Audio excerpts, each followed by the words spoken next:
자, 이번에는 대리제도 들어가기 전에요. 24쪽에 의사표시의 효력 발생 이 부분 하나 잠깐 소개를 하고 갈까 합니다. 자, 우리가 공부했던 의사표시가 크게 내도막으로 되어 있다고 그랬고 그 내도막 다음에 나오는 것이 의사표시의 효력 발생입니다. 자, 예컨대 가령 A하고 B하고 매매 계약을 했다가 A가 이 계약을 취소한다 라고 내용증명을 보냈어요. 내용증명을. 나 계약 취소할 거야. 이 보내신 분을 표의자라고 그래요. 표의자. 누구한테요? 상대편한테. 상대편한테 내용증명을 보냈다. 내용증명을. 계약 뭐 하겠다고? 취소시켜서 계약 없애기로 하기로. 이때 우체국에 가서 우편물을 보내게 됩니다. 내용을 담아서 상대방에게 보내서 띄우게 되죠. 그 띄우는 거를 우리는 발송했다.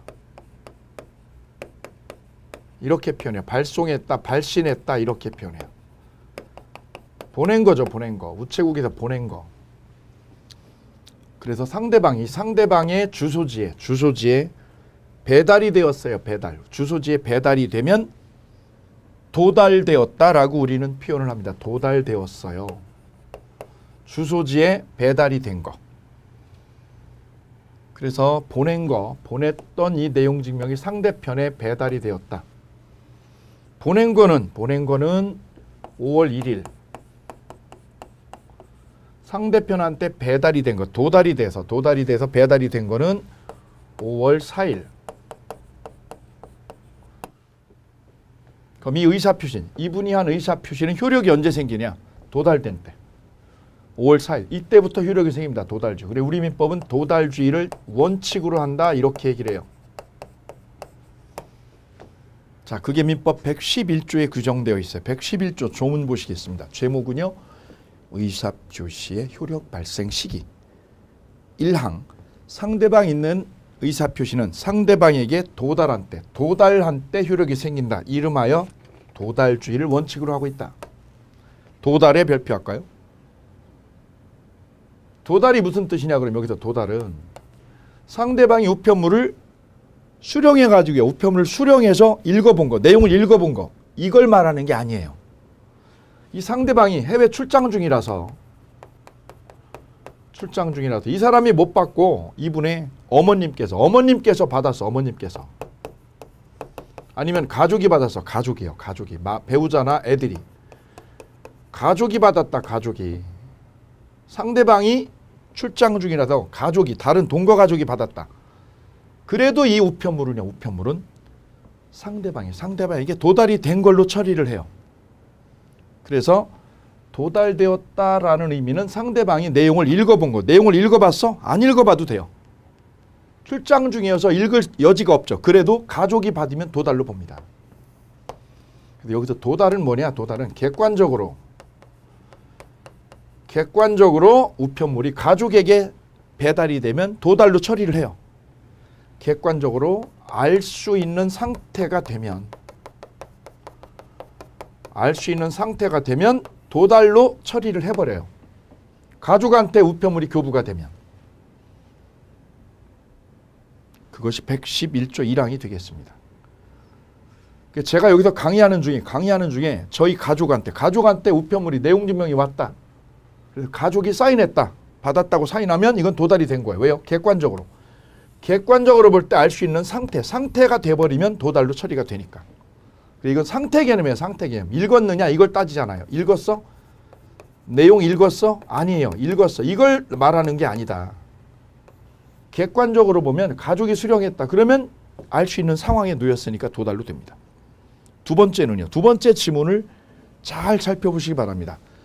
2항을 보게 되면 111조 2항을 보면 법조문을 어떻게 분석하고 어떻게 들여다볼지가 잘 나와 있어요. 2항 볼까요? 의사표시자가 그 통지를 발송한 뒤에 보냈죠. 보내고 나서 일이 꼬였어요. 사망했거나 제한 능력자가 되었다. 거기에 밑줄을 쫙 그어보실까요? 발송한 뒤에 사망이나 제한 능력자가 되었다. 그래도 의사표시 효력에 영향을 미치지 않는다. 발송 후죠. 발송 후에 조문을 보게 되면 사고가 생겼네요. 보낸 거예요, 못 보낸 거예요? 보내고 나서 사망했거나 제한 능력자가 되었다. 보냈는데 사고가 나가지고 죽어버렸다, 이분이. 그럼 우편물은요, 이쪽에 배달이 되겠죠, 가족한테. 그러면 법조문은 뭐라고 하느냐? 의사표시의 효력에 뭐라고 적어놨죠? 영향을 미치지 아니한다. 영향을 미치지 않는다는 말은 의사표시의 효력은 유효라는 뜻, 무효라는 뜻. 유효라는 뜻을 여기다 이렇게 표현한 거예요. 의사표시 효력에 영향을 미치지 않아요. 영향을 미치지 않으니까 무슨 뜻? 유효하다, 이런 뜻이에요. 여기도 하나 더 짚어볼 거는 제한능력자라는 개념이 나오죠. 제한능력자. 제한능력자를 우리 민법학에서는 이렇게 전개를 합니다. 우리 민법학에 제한능력자는 능력이 완전하지 않고 제한적이에요. 제한적이에요. 사람이. 완전한 능력을 못 갖췄어요. 사람이 좀 모자라요. 제한능력자를 우리 민법은, 우리 입법자는 세 사람을 상정을 해놓고 있습니다. 첫째는요, 미성년자. 19세에 도달하지 못한 자, 미성년자입니다. 지금 고등학교 2학년 미성년자에 해당이 돼요. 19세에 도달하지 못했으니까. 두 번째는요, 성년 후견이 개시된 사람. 성년 후견이 개시되었어요. 성년 후견 개시. 세 번째는요, 한정 후견이 개시되었어요. 한정 후견 개시. 자, 위에 미성년자는 이해가 돼요. 성년에 도달하지 못한 자. 근데 밑에 2번 성년 후견 개시하고 한정 후견 개시는 무슨 뜻이냐? 종전에는 이 용어를 금치산자라 이렇게 불렀습니다. 종전엔 금치산자. 밑에는요, 한정치산자. 종전에 이렇게 불렀죠. 이 용어를 바꾸었을 뿐이에요.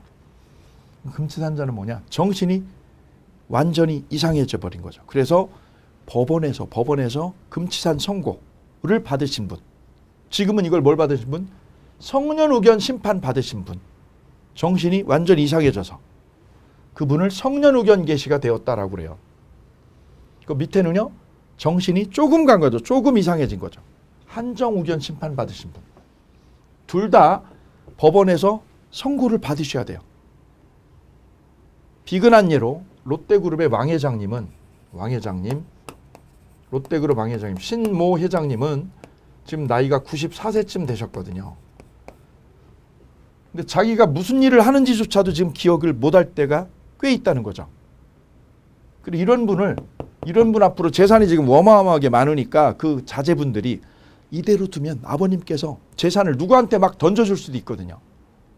그리고 이 재산을 관리하기 위해서 셋째 따님께서 이분한테 우리 아버님이 정신이 오락가락하니까 치매 걸려서 정신이 오락가락하니까 성년 후견 심판을 해주세요라고 청구했죠, 법원에. 그 청구는 누가 하느냐? 가족이나 배우자가 할 수 있어요. 왜? 재산 관리를 효율적으로 하기 위해서. 그랬더니 법원에서 이분의 상태를 정신분석을 해보니 성년 후견 심판은 아니고 뭘로요? 한정 후견 심판을 해버렸어요. 그래서 이분은 현재 이런 상태죠. 한정 후견이 개시된 상태. 이 차이는요, 정신이 완전히 갔냐 조금 갔냐 이 차이입니다. 이게 사무처리 능력이 이걸 완전히 떨어진 거고요. 이거는 조금 떨어진 거죠. 이 차이로 결정하고 중요한 거는 법원이 전문가 감정을 받아가지고 심판을 해줘야 돼요. 그래서 이 회장님은 이 상태로 지금 후견 심판을 받아서 이분의 재산 관리를 그럼 누가 하게 되느냐? 후견인이요. 이분의 후견인께서 재산 관리를 맡아서 하고 계죠. 이분을 우리는 뭐라고 그래요? 한정 후견 개시된 분. 정신이 더 나빠지면 성년 후견이 개시된 분. 그래서 제한 능력자, 능력이 완전하지 못하고 제한적인 분은 이렇게 셋으로 나눠진다. 그럼 이 세 사람은 능력이 제한적이기 때문에 이분들이 체결한 계약은 일단 이게 이분들이 불완전하지만 계약은 유효이지만 이분들이 불리하다. 이 계약서가 불리하다 자기한테. 그러면 취소해서 되찾아올 수 있어요. 계약은 일단 유효이나 취소 사유가 되겠다. 취소 사유다. 이때 절대적 취소로 인정을 해준다는 거. 요거까지 가주시면 됩니다. 이게 25회 시험에 이 부분을 출제를 했었죠. 실제로. 미성년자가 한 계약, 성년 후견 심판이 된 사람이 한 계약, 한정 후견 심판이 개시된 사람이 한 계약은 무효유효, 유효이나 취소 사유로 삼는다. 어쨌거나 의사표시를 보내고 나서 이분이 의사표시를 보내고 나서 정신이 이상해졌다. 보낼 때는 정상이었던 거죠. 보내고 나서 일이 꼬여서 이상해진 거죠. 그러면 이 의사표시가 상대방한테 배달이 되면 이렇게 배달이 되면 보내고 나서 일이 잘못된 거니까 보낸 뒤에 일이 잘못된 거는 뭐에 영향을 미치지 않는다. 의사표시의 효력에 영향을 미치지 않는다고요. 영향을 미치지 아니한다. 이 표현을 우리 민법에서 즐겨 써요. 아주 여러 번 나와 이 표현이. 영향을 미치지 않으니까 이게 무슨 뜻이에요? 이게 무슨 뜻? 이 의사표시의 효력이 뭐 한다는 뜻? 그대로 유효하다는 뜻이다. 영향을 미치지 않으니까. 오케이. 그래서 의사표시는 도달하면 효력이 생기는데 발송 후에 일이 꼬여가지고 이런 일이 생겼을 때도 의사표시의 효력은 영향을 미치지 않아서 유효가 됩니다. 유효가. 그래서 우리 민법은 111조에 도달주의를 원칙으로 선언하고 있습니다. 그럼 항상 도달주의만 여기에 예외가 있어요. 발송할 때요. 발송했을 때도 효력이 생기는 아주 특수한 경우가 우리 민법에 2개가 있어요. 그걸 적어둡니다. 민법 131조. 131조하고 민법 531조. 이 2개는 도달주의에 대한 예외죠. 예외로 발송주의를 취하고 있어요. 발송주의를 131조하고 531조. 이거 나중에 뒤에서 다시 보도록 할게요. 본강의 들어가시면. 그래서 제가 111조에서 소개하고자 하는 거는 법조문의 분석 능력을 다시 한번 볼까요? 주어가 뭐냐 주어가. 상대방이 있는 의사표시 1항은요. 상대방이 있는 의사표시가 주어죠. 법률 효과는요. 의사표시는 효과가 언제 생긴다고? 도달한 때 효과가 생긴다고. 그래서 도달주의를 우리 민법 111조가 선언하고 있다. 그래서 우리 민법의 의사표시 효력 발생은 뭐가 원칙으로 되어 있다고요? 도달주의를 원칙으로 삼고 있다. 민법 몇 조가? 111조가. 오케이. 나머지 112조, 113조는 나중에 참고로 보도록 하겠습니다. 자, 이렇게 해서 의사표시의 효력 발생, 도달주의에 관한 논의를 마치고요. 이어서 대리로 주제를 바꾸도록 하겠습니다. 자, 여기까지 진행이 되면 우리 민법의 절반을요. 민법 총칙의 절반을 넘어온 거예요. 1장 권리변동에서 2장 법률행위, 3장 의사표시를 지나서 이제 4장의 대리를 만나보도록 하죠. 대리. 이 대리는 다시요. 4개로 분절이 되어 옵니다. 자, 점점 항목이 많아지고 있어요. 점점 더 많아져요. 본강이 들어가면 더 많아지고 심화강이 들어가면 가지수가 더 많아져요. 그래서 그 뿌리가 되는 부분, 그 뿌리가 되는 인문강의하고 기본강의가 틀이 잘 잡혀주는 거. 여기가 코어 핵심이라는 거. 여기가 잘 잡혀져야 인문하고 기본강의가 잘 잡혀져야 나중에 심화강좌의 핵심 정리에 힘을 발휘할 수 있다는 점이에요. 자, 이 대리제도는 대리권을 가지고 하면 유권대리. 대리인이 다시 다른 사람에게 대리권을 또다시 한번 위임해주면 복대리라고 그래요. 복대리. 복대리가 뭐라고요? 한마디로 딱 줄여드리면 대리인이 위임을 받은 대리인이 또다시 딴 사람한테 재위임해 준 거야. 재위임. 재위임한 걸 뭐라고 그래요? 복대리라고 불러요. 조금 이따 다시 보시게 될 거예요. 세 번째는요. 대리권 없이 하면 무권대리. 무권대리. 대리권 가지고 하면 유권, 없이 하면 무권. 대리권 없는 사람이 대리를 해서 무권대리예요. 네 번째는요. 표현대리. 자, 이 표현되는 내용이 좀 어려워서 이거는 나중에 심화학습 때 보도록 하겠습니다. 심화학습의 이 부분은. 자, 그래서 이번에는 여기 이쪽을 중점적으로 살펴보도록 할게요. 먼저 대리 그랬으니까 대리가 무슨 뜻이냐 이걸 먼저 살펴보고 내용을 하나씩 전개해 나가도록 하겠습니다. 먼저 대리제도. 대리를 우리는 이렇게 얘기를 하죠.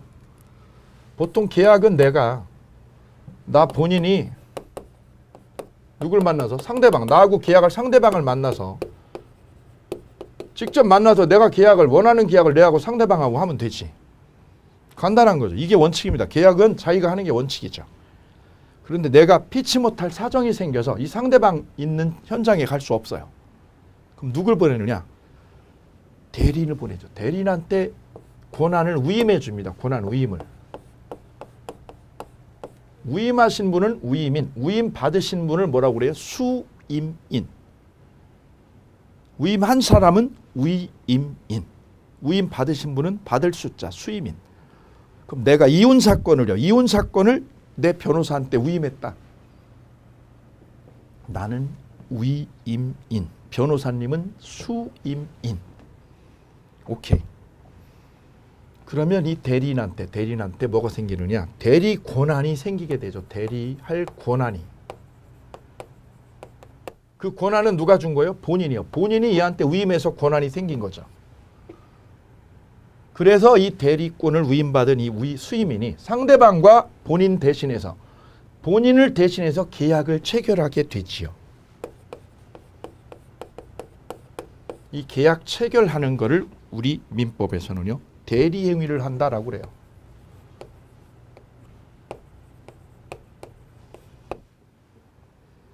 그럼 본인이 위임하는 거는요. 본인이 이 대리인에게 대리 권한을 위임해 주는 거는 수권행위라고 불러요. 수권행위. 새로운 용어니까 이걸 다 자기 걸로 소화하는 작업을 해주셔야 돼요. 대리권을 본인이 대리인에게 주는 건 무슨 행위? 수권행위라고 부른다. 수권행위. 그럼 수권행위를 하면 대리인한테 뭐가 생긴다? 권한이 생기지. 권한이. 무슨 권한? 대리할 수 있는 자격이. 그래서 대리인은 상대방하고 계약을 하게 되죠. 그 계약을 무슨 행위? 대리행위라고 불러드립니다.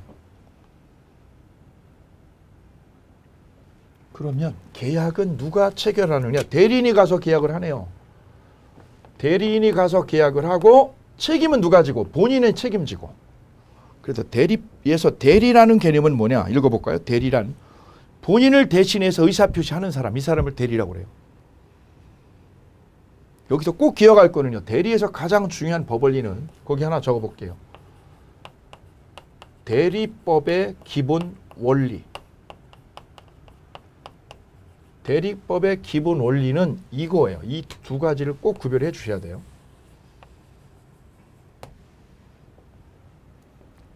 그리고 본인이 예컨대 장윤정이가 자기 엄마한테 권한을 위임해서 엄마 이 아파트하고 땅하고 엄마가 알아서 매각 좀 해줘. 매각. 뭐 해달라고? 매각해달라고. 나 바쁘니까 엄마가 대신 매각해줘. 얼마에?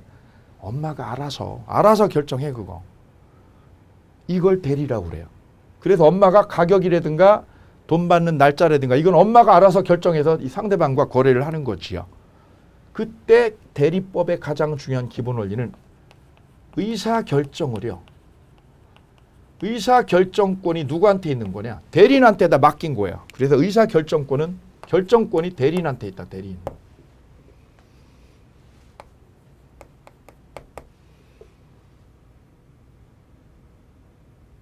법률 효과는요. 법률 효과만 책임만 누가 져요? 본인이 져요. 법률 효과.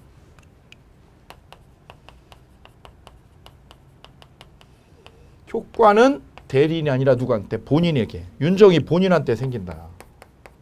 이걸 대리법의 기본 원리, 기본 원칙이라고 불러요.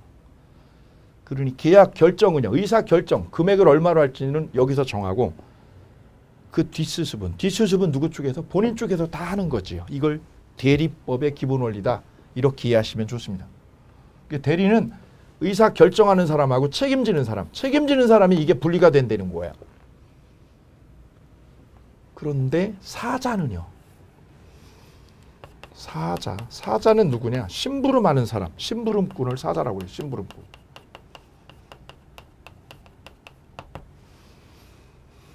사자라는 이 심부름꾼은요, 대리하고 구조가 달라요. 사자에서는 심부름만 하기 때문에 의사결정을 해요. 의사결정을 누가 하느냐? 결정권이 대리인한테 없고요. 본인한테 있어, 본인한테. 본인이 결정을 해요. 본인이 결정해요. 그럼 저 사자는 뭐만 해요? 가서 심부름하고 전달만 합니다. 사자는. 사자의 역할은 뭐 하는 거죠? 본인이 결정한 거를 가서 심부름해서 전달자죠. 전달자. 이 점에서 대리하고 사자는 다르다. 그래서 사자는 전달만 하는 거니까 이 전달 역할을 하는 사자는 사람이 아니고 동물도 가능해요. 동물도. 예컨대 강아지한테 우편물 여기다 입에 물어가지고 전달시키잖아요. 독수리가 보면 영화에 보면 독수리가 편지를 이렇게 상대방한테 전달해주는 역할을 하죠. 그때 그 독수리나 강아지는 대리가 아니라 뭐 하는 거냐? 사자 역할을 하는 거죠. 이 전달자는 동물도 가능합니다. 사람도 되고 동물도 됩니다. 그래서 이 사자는 의사결정 능력이, 의사 능력이 없어도 됩니다. 의사 능력이 없는 사람, 없는 거. 의사 능력 없는 동물도 사자 역할을 할 수 있어요. 충분히. 근데 대리는 의사결정을 여기서 해야 되니까 대리인한테 뭐가 필요하냐? 이 대리인한테는 의사결정할 능력이 있어야 돼요. 의사결정 능력. 의사결정할 능력. 이 능력을 꼭 뭐 할 것? 가져야죠. 이걸 가진 사람이 대리를 할 수 있는 거예요. 의사결정 능력을. 이 점에서 사자하고 대리하고 구별이 되네요. 사자는 뭐가 없어도 돼요. 의사 능력이 없는 사람도 되거든요. 강아지도 된다니까. 근데 여기는 강아지는 안 돼요. 의사 능력을 가진 사람만 할 수 있으니까. 그럼 비유적으로 풀어볼까? 이걸 비유적으로. 아빠가 한여름에 야구를 보고 있는데 8회 말 지금 투아웃 만루 상황이 지금 따끈따끈한 상황인데 맥주가 너무 땡기는 거죠. 한여름에. 그래서 아빠가 애한테 맥주 좀 사오라고 시켰지요. 가서 맥주 좀 3병만 사와. 그랬더니 아들이 아빠 무슨 맥주? 하고 물어봤어요. 무슨 맥주 사올까? 이때 아빠 말. 네가 알아서 사와. 네가 알아서 사와 그러면 그 아들은 결정권을 위임받았죠. 그 아들은 대리가 되는 거예요. 근데 거꾸로 아빠가 아들한테 심부름을 시키면서 카스 맥주 3병 사와 라고 결정을 해서 심부름을 시키면 그 아들은 대리가 아니라 바로 사자 역할을 하는 셈이죠. 그래서 대리와 사자는 기본 구조에서 다르다는 거, 요거를 하나 챙겨주시면서 가실게요. 자, 그 개념 문제 하나 잡으셨고, 두 번째요. 수권의 위라는 개념 하나 짚어볼게요. 수권의 위는 본인이 대리권을 주는 거지. 누구한테요? 대리인한테. 이걸 수권의 위라고 그래요. 수권의 위. 이때 본인이 주면 이거는 임의대리라고 그래요. 임의대리. 임의대리는 본인이 주는 거고요. 법정대리는 법률이 주는 거예요. 법률이. 법률이 대리 권한을 주면 법정대리. 본인이 스스로 주면 임의대리. 이때 대리권을 주는 수권의 위는 불요식이 원칙이다. 요식이 아니라 불요식이에요. 불요식. 불요식이 무슨 뜻이에요? 방식이 필요합니까? 필요 없는 거예요.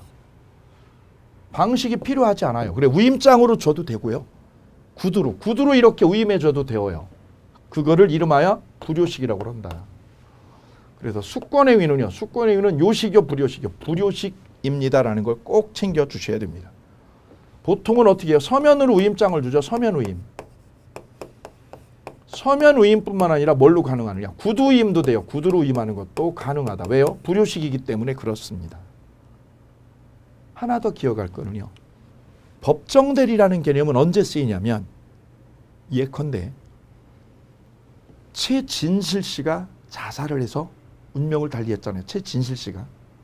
순실이 말고 진실이. 최진실 씨가 자살을 해서 죽었어요. 그러면서 재산을 남겼잖아요. 아이들한테. 그 어린아이, 갓난 어린아이한테 재산 있는 거 관리를 누가 하느냐? 후견인이 관리를 하게 됐죠. 그 후견인이 관리하라고 누가 결정했느냐? 법원에서.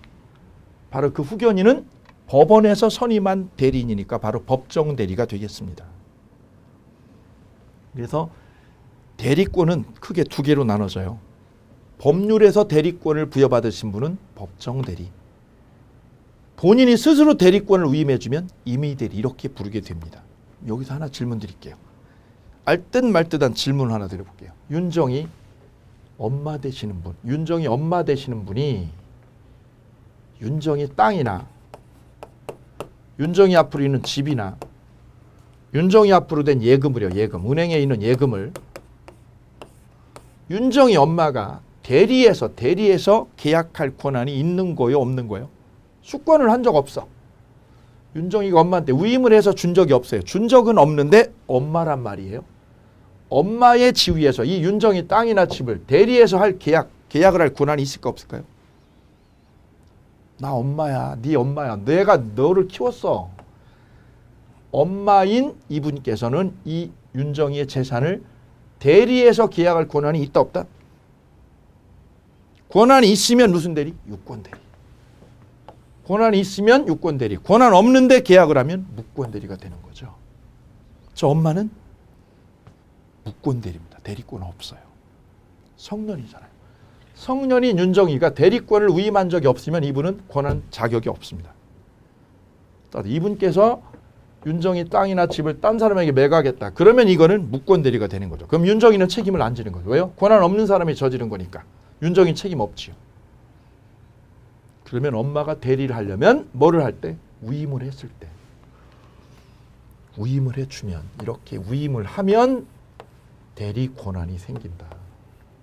그래야 비로소 대리권의 기초에서 위임받은 대로, 윤정이가 위임해 준 대로 땅을 팔라고 그러면 팔면 되고, 집을 임대 주라면 임대를 주고, 오케이, 예금을 인출하라고 그러면 인출해 오면 되는 거죠.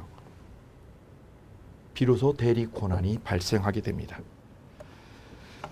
이때 대리권을 본인이 위임을 해줄 때는, 이렇게 본인이 윤정이가 엄마한테 대리권을 줄 때는 보통은 어떻게 하느냐면 범위를 딱 정해줘요. 엄마, 임대 놔줘, 임대. 얼마에? 월세 200 이상. 엄마, 땅 매각해줘. 얼마에? 7억 이상. 보통은 본인이 어떻게 해요? 범위를 정해줘요. 리미트를 정해줘요. 그래야 분쟁이나 사고가 터지지 않으니까. 근데 종종 이런 경우가 있어요. 엄마, 이 땅하고 집하고 예금 있죠? 엄마가 알아서 좀 해, 알아서. 엄마가 알아서 해봐, 알아서. 알아서 할 때 알아서가 어디까지? 이게 정말 어려운 말이지요. 어디까지 할 수 있느냐? 범위가 지금 애매해졌어요. 이럴 경우에는 본인 입장, 상대방 대리인 입장이 다르니까 분쟁이 생길 수 있는 여지가 있어서 우리 민법은 118조에 규정을 했어요. 118조에. 뒷장으로 넘어가 볼게요. 뒷장에 27쪽에 보면 대리권의 범위라는 제목하에 118조를 두고 있습니다. 118조 조문을 보시게 되면 권한을 정하지 아니한 대리인은, 권한을 정하지 않았다. 무슨 뜻? 범위가 애매할 때. 이 범위가 애매할 때는 이 대리는 다음 각 호의 행위만을 할 수 있다. 첫째, 1호. 보존행위를 할 수 있다. 보존행위. 보존행위를 엄마가 할 수 있어요.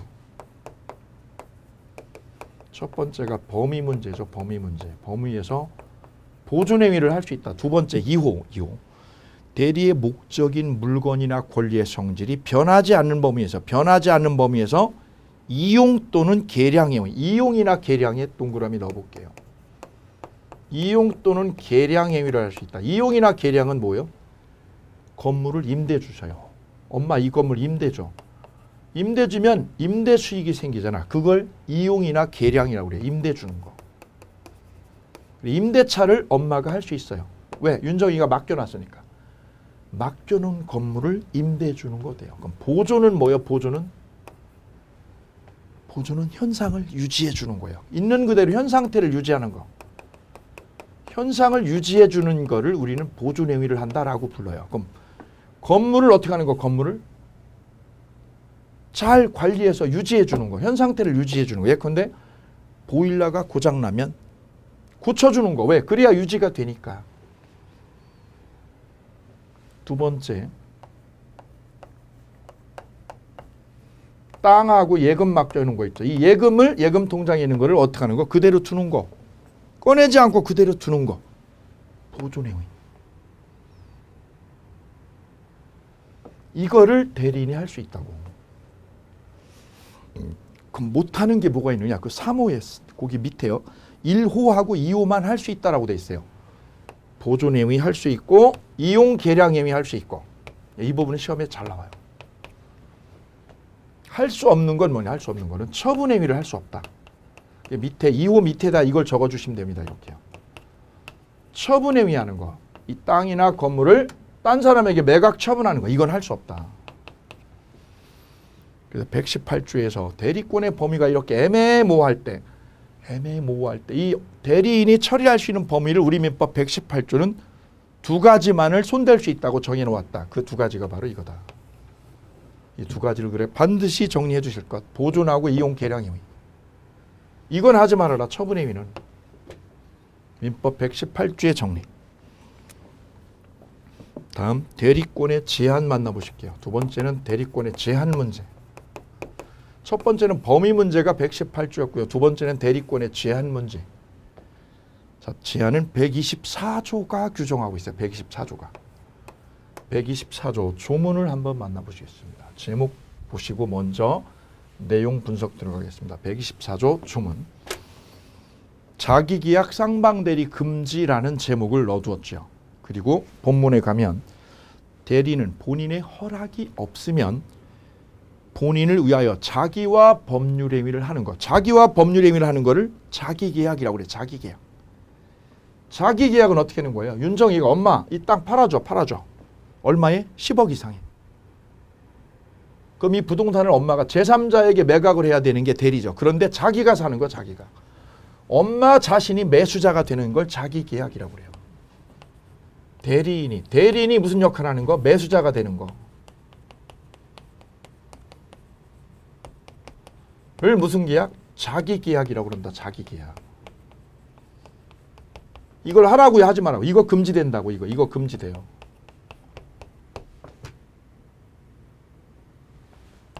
두 번째는요. 대리인이 누굴 대리하는 거? 이 엄마가 윤정이 쪽도 대리하고 상대방 쪽도 대리하고 양다리 걸치는 거야. 쌍방 대리를 하지 말아라. 양쪽 대리하는 거. 양쪽을 뭐 하는 거? 대리하는 거. 이걸 무슨 계약? 쌍방 대리라고 또 쌍방 대리. 이것도 금지됩니다. 그래서 대리인이 엄마가 매수자가 되는 역할도 금지되고 양쪽을 대리하는 것도 다 금지됩니다.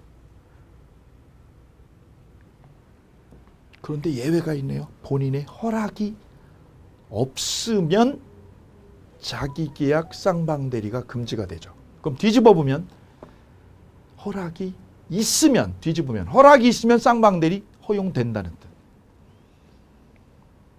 그래서 다시 한번 보시게 되면 대리는 본인의 허락이 없으면 자기와 법률행위를 하거나 쌍방대리를 못한다고 그래서 못한다가 본문이에요. 본문. 다만 단 그러면 뭐죠? 뒤집어줘야죠. 할 수 있다. 다툼이 없는 채무이행은 할 수 있다. 그럼 적어보면 이렇게 되네요. 다툼이 있는 거하고 없는 거하고 달라지죠. 다툼이 있는 채무. 다툼이라는 게 뭐예요? 다툼. 분쟁이죠. 분쟁. 분쟁이 생기는 거, 있는 거, 분쟁이 있는 채무이행은 이렇게 매수자가 되거나 쌍방대리 하지 마라. 쌍방대리. 왜? 분쟁이 커지니까. 분쟁이 생기니까. 쌍방대리가 되는 거요? 금지되는 거요? 쌍방대리나 자기계약 둘 다 금지된다. 뭐가 있는 거? 다툼이 있는 거. 그럼 반대로 말하면 다툼이 없는 거. 다툼이 없는 채무이행은 쌍방대리가 금지되는 거예요? 허용되는 거예요? 허용된다. 이런 뜻입니다. 여기가 본문, 여기가 단서. 자, 그래 124조 조문을 보시게 되면 본문, 단서 앞쪽이 본문이죠. 다툼이 있어서 분쟁이 생기는 것들은 쌍방대리나 자기계약도 하지 말아라 이거죠. 이렇게 본문에 선언을 하고 있고 단서는요. 단서는 여기다 예외를 들었어요. 예외를. 다툼이 없는 거.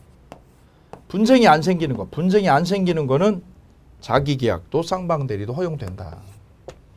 이렇게 법조문 124조를 분석적으로 이해하시면 되시겠습니다. 올해 시험에도 28회 올해 시험에도 이 부분이 출제가 되었었어요. 자, 그래도 대리권의 제한에는 두 가지 제한을 두었다. 자기 계약을 하지 말아라. 그 다음 쌍방대리도 하지 말아라. 이거 두 가지 금지된다고 124조가 규정을 해서 대리권의 제한 사유를 이렇게 선언을 하고 있어요. 다음 대리권의 소멸 문제.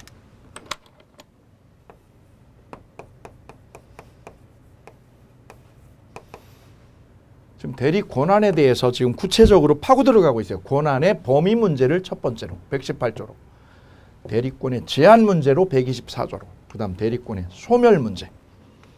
대리권의 소멸 문제는 127조가 규정하고 있어요. 127조 볼까요? 대리권의 소멸 사유라는 제목하에 대리권은요, 다음 각호의 사유가 있으면 소멸한다라고 규정을 하고 있죠. 그리고는 1호 본인이 사망했을 때, 여기서 윤정이가 죽어버리면 엄마의 대리권은 없어지게 되죠. 본인은 사망하나예요. 그리고 옆에다 하나 적어줍니다. 본인은 사망뿐이다. 뿐. 이 단어를 꼭 기억하시기 바랍니다. 사망뿐. 사망 말고 다른 게 들어가면 다 틀린 지문. 이 부분이 중요 출제 대상. 그럼 대리인은요. 대리인은 사망이어도 되고요. 성년 후견이 개시되었다. 금치산 선고받았다고 그랬죠. 예전으로. 성년 후견이 개시되었다. 정신이 완전히 맛이 가서 법원에서 성년 후견 심판을 내렸다. 그 다음 대리인이 파산했다. 그러면 대리권이 없어지게 되어요. 그래서 대리권의 소멸 사유는 본인 따로 대리인 따로라는 거. 이걸 구별을 정확하게 해주시는 게 여기에 관점이 되겠습니다. 논점이 되겠어요. 이때 본인은 누구뿐? 사망 하나뿐이다. 사망뿐. 그럼 이걸 가지고 시험 문제를 출제하면 이렇게 하면 되겠죠. 본인이 사망이나 파산은 대리권 소멸 사유이다. 그러면 X죠. 기출문제. 대리권은 대리인의 사망만으로 소멸한다. X죠. 사망에다 뭐까지요? 성년 후견하고 파산까지 다 들어가죠. 세 가지입니다. 대리는 세 가지고 본인은 사망 하나뿐. 오케이. 그래서 대리권 안에서 세 가지를 지금 살펴보셨어요. 이어서 대리행위요. 대리행위는 권한을 받은 엄마가 윤정이를 대신해서 상대방과 계약을 하게 되잖아요. 이때 계약을 할 때 현명주의라고 표현하는데, 현자가 뭐냐면 드러낼 현자, 명자는 이름 명자. 이 엄마가 계약할 때는 누구 이름을 밝히고 할까요? 윤정이의 이름을 밝히고 계약을 하지요. 이걸 현명주의라고 합니다. 우리는 일상적으로 뭐라고 하느냐, 위임장을 보여주고요. 위임장을 제시하고 상대방에게 계약을 엄마가 하게 되죠. 그럼 상대방 쪽에서 이 계약은 누구를 위해서 엄마가 한다? 윤정이를 위해서 엄마가 계약 대신하러 왔구나라는 걸 알게 되죠. 이거를 현명주의라고 그래요. 위임장 제시하는 거. 그래서 114조가 현명주의를 규정을 하고 있어요. 114조. 조문 만나보실게요. 대리인이 그 권한 내에서 본인을 위한 것임을 표시했어요. 본인을 위한다고 표시했어요. 위임장으로. 거기 써보실까요? 위임장 제시해서. 그럼 그 의사표시는 직접 본인에게, 윤정이 본인한테 효력이 생기게 됩니다. 근데 115조는요. 본인을 위한 것임을 표시하지 않으면, 이렇게 위임장을 제시 안 하면, 제시하면 책임을 윤정이가 지는데, 115조는요. 대리인이 본인을 위한 것임을 표시하지 아니한 때, 표시를 안 해주면, 즉 현명을 해야 되는데 현명하지 않으면 책임을 누가 지느냐? 대리인 자신이 진다. 대리인. 그 의사표시는 누구를 위한 걸로? 자기를 위한 거로 본다의 결론. 자기가 여기서 누굴 말할까요? 대리인. 자, 그러면 대리인이 자기를 위한 거로 보려면 어떤 전제 조건 하에? 다음과 같은 전제 조건이 필요하죠. 대리인이 본인을 위한 것임을 표시하지 아니한 때, 대리인이 본인을 위한 것임을 표시한 때 안 한 때, 표시하지 아니한 때,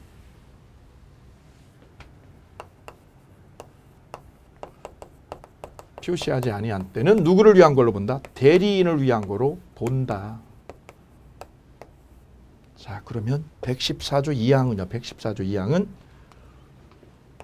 대리인이 본인을 위한 것임을 표시하지 아니한 때, 여기까지를 우리는 뭐라고 분석을 할까요? 법률 요건이라고 분석을 해요. 법률 요건. 대리인이 본인을 위한 것임을 표시 안 하면 어떻게 처리한다? 대리인을 위한 거로 본다. 이거를 법률 효과. 이런 효과를 줘요. 어떤 전제하에? 본인을 위한 것임을 표시하지 않으면.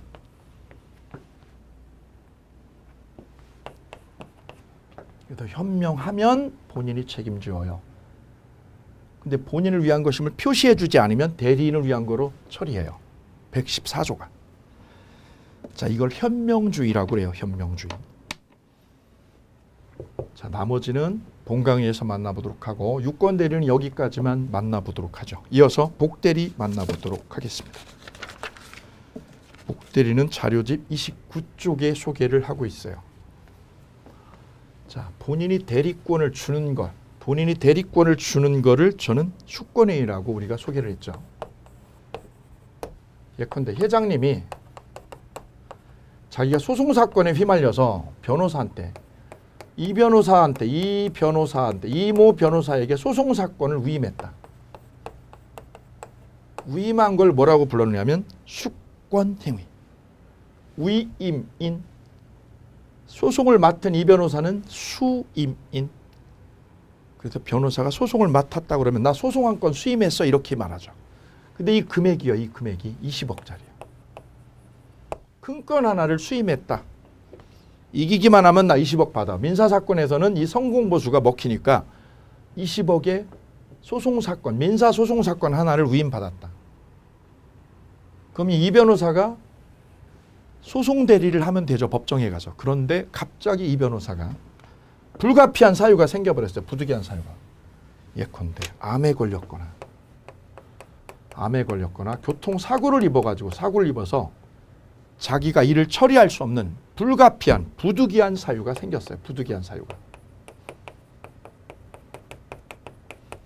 이럴 때는 자기가 소송대리를 못하니까 누구를요? 다른 변호사한테 다시 재위임을 한다. 이렇게 재위임을 하게 되죠. 재위임을. 누가? 이 변호사가 다른 변호사에게. 그래서 임명된 이 최 변호사. 최변을 뭐라고 하느냐? 복대리라고 부릅니다.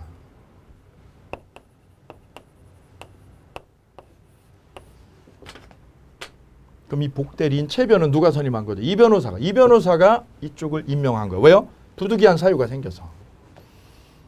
그래서 복대리를 선임한 건 누가 선임한 거냐? 바로 대리인이요. 대리인이 선임한 거예요. 대리인이 뭐 했다? 재위임해서 선임한 거죠. 선임한 거.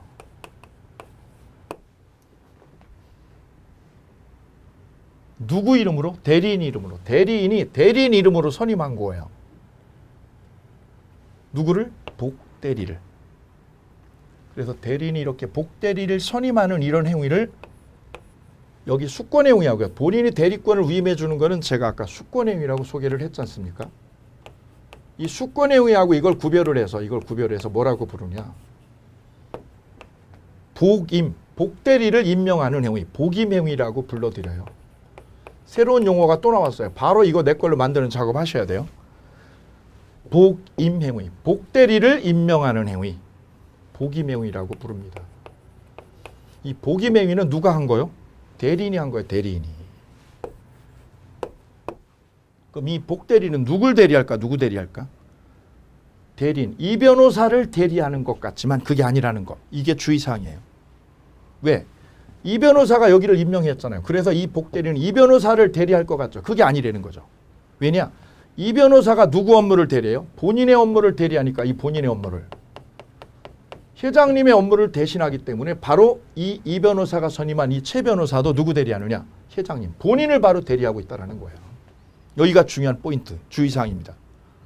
선임은 누가 한 거예요? 선임은 대리인이 한 거죠. 그런데 이분의 역할은 복대리는 누굴 대리하는 역할을 하느냐? 대리인을 대리하지 않아요. 대리인을 대리한다. 그러면 이거 틀리는 거예요. 이게 주의사항입니다. 아주 중요한 주의사항. 누굴 대리한다? 본인을요. 왕 회장님, 회장님, 본인을 대리하는 사람이다. 이게 중요한 주의사항. 그럼 여기서 구별을 꼭 지어야 될 거는 뭐냐? 복대리에서. 선임은 누가 하는 거냐? 선임은 대리인이 한다. 왜? 불가피한 사유가 생겼으니까. 근데 이분의 역할이죠. 역할. 선임하고 역할이 다른 거죠. 선임만 여기서 할 뿐. 선임만 대리인이 할 뿐. 이분의 역할은 누구 대리한다? 대리인 쪽이 아니라 본인 쪽을 대리해 준 역할을 한다. 오케이. 이 부분 주의하실 것. 그럼 이분한테는요. 이 왕 회장님한테는 원래 자기가 일을 위임한 거는 이 변호사인데 지금 대리인이 몇 명이요? 2명이 될 수 있네요. 오케이. 2명이 될 수도 있어요. 복대리가 되면 대리인이 2이 되죠. 그러면 이 변호사가 이 최 변호사를 복대리로 선임하게 되면 이 대리권, 이 변호사의 대리권은 없어지는 거예요? 그대로 남아있는 거. 그대로 남아있으면서 또 다른 대리인이 또 생기는 거예요. 이걸 본인이 원했을까? 원하지 않았을까? 이걸 본인이 원했을까요? 원하지 않았을까요? 이걸 한번 생각해 볼까요? 본인이 이걸 좋아할까? 내가 말이야 20억을 주어가지고 이 변호사를 선임했어. 왜? 얘 능력을 믿고 20억짜리 변호사 선임을 했는데 가보니 법정에 가보니 소송을 누가 하고 있느냐? 이 초짜 변호사가 대리를 하고 있더라. 이거는 이분이 원한 의사가 아니거든요. 따라서 회장님이 임의로 이 변호사에게 소송 사건을 위임했죠. 그럼 이 변호사는 임의대리죠. 임의대리. 임의대리인 이 변호사는 자기 마음대로 이렇게 복대리를 임명해도 되는 거예요? 안 되는 거예요? 이 변호사 임의대로 최 변호사를 선임해도 될까요? 이거 하면 아니 됩니다. 왜요? 본인은 이분을 믿고요. 이 변호사를 믿고 20억에 위임을 했으니까 이 변호사한테 일을 맡긴 거예요. 이분을 신뢰를 해서. 이분을 충분히 신뢰한 거예요. 그래서 이 변호사, 임의대리는 자기 멋대로, 자기 임의로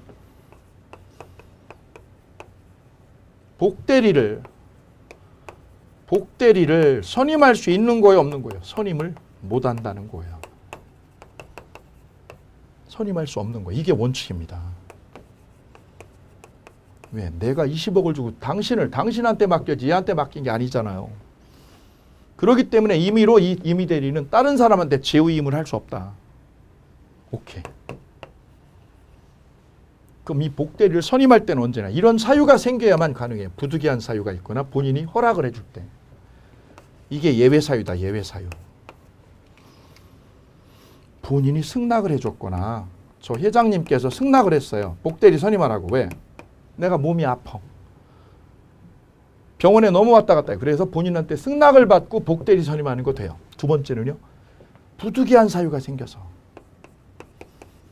불가피한 사유가 생겼어요. 교통사고 나가지고. 그럴 때는 복대리를 선임 못한다. 선임한다. 선임한다.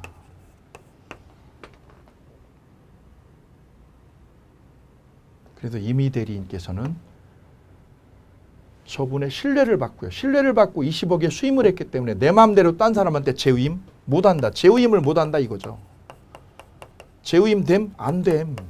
하려면 뭐가 있을 때? 요때만 됨. 요때만 됨. 그럼 이걸 한 줄로 엮여볼까요? 이걸 한 줄로 엮으면 이렇게 표현하는 거예요. 이게 지금 두 줄이 되었잖아요. 임의대리는 임의로 복대리를 선임 못한다. 즉 재위임을 못한다라고 그랬어요. 재위임 못한다. 아주 중요해요. 다만 본인의 승낙이나 부득이한 사유가 있으면 선임한다. 이 예외죠. 예외. 한 줄로 엮어볼까요? 이걸 한 줄로 표현하면 어떻게 할까요? 임의대리는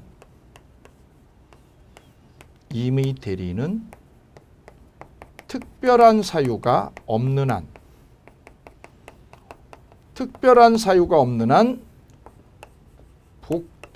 복대리를 선임한다, 선임 못한다? 선임하지 못한다.